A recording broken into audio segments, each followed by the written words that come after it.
Tamil Senior August 2004. Get ready. 10 seconds.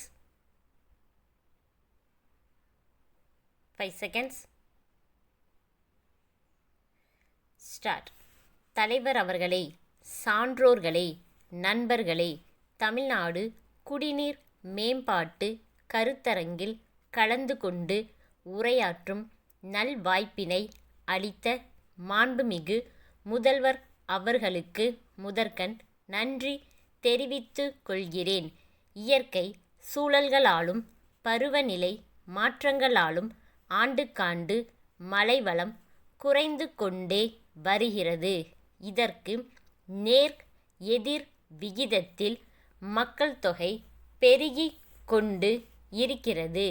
அத்தனை மக்களுக்கும் சுத்தமான பாதுகாக்கப்பட்ட குடிநீர் வழங்க வேண்டியது அரசின் அத்தியாவசிய கடமைகளில் ஒன்றாக இருக்கிறது என்பதை நீங்கள் நன்கறிவீர்கள். வானம் பொய்த்ததால் குடிநீர் ஏரிகள் பெரும்பாலும் வறண்ட நிலையிலே உள்ளன. அதனால் நாம் நிலத்தடி நீரை பயன்படுத்த வேண்டியிருக்கிறது. நிலத்தடி நீர் கிடைக்காத இடங்களில் அல்லது கிடைக்கின்ற நீர் குடிக்க முடியாதபடி இருக்கின்ற இடங்களில் மாற்று ஏற்பாடாக ஆற்று படுகைகளில் ஆழ்துளை கிணறுகள் அமைத்து நீரை எடுத்து விநியோகம் செய்ய வேண்டியிருக்கின்றது. சமீப காலங்களில் ஆற்றங்கரை ஓரங்களில் பல்வேறு வகையான தொழிற்சாலைகள் அமைக்கப்பட்டு அவற்றிலிருந்து வெளியேறும் கழிவு நீரால் ஆற்றுப்படுகை நீரும் பயன்படுத்த முடியாத நிலையை எட்டி வருகிறது என்பதை உங்கள் சிந்தனைக்கு கொண்டுவர விரும்புகிறேன். வீடுகளிலிருந்து வெளிவரும் கழிவு நீர் ஆங்காங்கே தேங்கி நின்று நிலத்தில் ஊறி நிலத்தடி நீர் பாழாவதை தடுக்கும் பொருட்டு கழிவுநீர் கால்வாய்கள் அமைக்கப்படுகின்றன. நகராட்சி பகுதிகளில் பாதாள சாக்கடை வசதி செய்யவும் நடவடிக்கை மேற்கொள்ளப்படுகிறது. இப்பணிகளுக்கு ஏற்படும் செலவில் 70 விழுக்காடு தொகையை மத்திய அரசு ஏற்றுக்கொள்கிறது. மீதமுள்ள தொகையை தொடர்புடைய நகராட்சிகள் ஏற்றுக்கொள்ளும் என்பதை தெரிவித்துக் கொள்கிறேன். மேலும் ஆற்று நீரோடு கழிவுநீர் கலப்பதால் ஏற்படுகின்ற பாதிப்புகள் பற்றியும் அவற்றை தடுப்பது பற்றியும் ஆய்வறிக்கை அளிப்பதற்காக அமைக்கப்பட்ட குழு தன்னுடைய அறிக்கையினை அரசுக்கு அளித்துள்ளது. அந்த குழுவின் பரிந்துரைகளின்படி கழிவுநீர் ஆற்றில் கலக்காமல் தக்க நடவடிக்கை எடுக்கப்பட்டு வருகின்றது. ஆற்றங்கரை ஓரங்களில் புதிய தொழிற்சாலைகள் தொடங்கப்படுவதற்கு தடை விதித்துள்ளோம். அதோடு ஏற்கனவே நிலத்தடி நீரில் கலந்துள்ள உப்புத்தன்மையை போக்க முடிந்த இடங்களில் எல்லாம் மழை தண்ணீரை தேக்கி வைக்க குட்டைகளும் அமைக்கப்பட்டு வருகின்றன.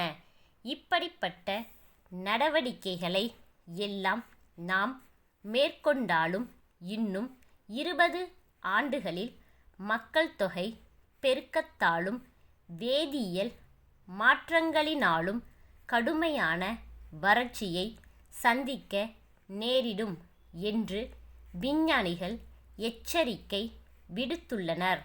அதனால் நாம் கடல் நீரை குடிநீராக மாற்றும் கட்டாயத்திற்கு தள்ளப்பட்டுள்ளோம். மேலை நாடுகள் சிலவற்றில் இத்திட்டம் வெற்றிகரமாக செயல்படுத்தப்பட்டு வருகின்றது. அதனை ஆராய்ந்து குறைந்த செலவில் குடிநீர் கிடைக்க தொழில்நுட்ப வல்லுநர் குழு ஒன்றை அமைத்து உரிய நடவடிக்கை மேற்கொள்ள இருக்கின்றோம் என்ற மகிழ்ச்சியான செய்தியை தெரிவித்து விடைபெறுகின்றேன்.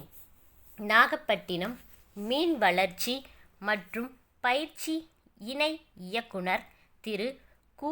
மாதவன் சென்னை மீன்துறை இயக்குனருக்கு எழுதிய கடிதம்.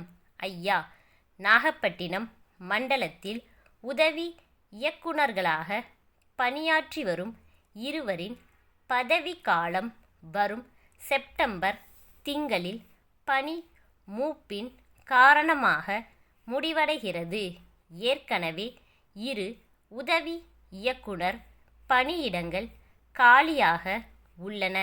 இந்நிலையில் அரசின் புதிய திட்டங்களை செயல்படுத்தவும் மீனவர்கள் பயனடையவும் துரித நடவடிக்கை எடுக்க வேண்டியிருக்கிறது என்பதை தங்களின் மேலான கவனத்திற்கு கொண்டுவர விரும்புகிறேன். அரசின் புதிய திட்டங்களை செயல்படுத்தும்போது அவ்வப்போது குறுக்கிடுகின்ற நடைமுறை சிக்கல்களை தீர்த்து வைக்க அனுபவமிக்க அலுவலர்களின் வழிகாட்டுதல்கள் பேருதவியாக அமையும். நாட்டுப்படகு, விசைப்படகு மீனவர்கள் இடையே ஏற்படுகின்ற சண்டை சச்சரவுகளை தீர்த்து வைப்பதே பெரும் பிரச்சனையாக இருக்கிறது. மேலும் இறால், நண்டு போன்றவற்றின் ஏற்றுமதிக்கு புதிய வசதி வாய்ப்புகள் உருவாகி இருக்கின்றன. அவற்றை நல்ல முறையில் பயன்படுத்திக் கொள்ள வேண்டும். ஆகவே காலி இடங்களை நிரப்ப நடவடிக்கை எடுக்க வேண்டுகிறேன். தங்கள் நம்பிக்கையுள்ள ஸ்டாப்.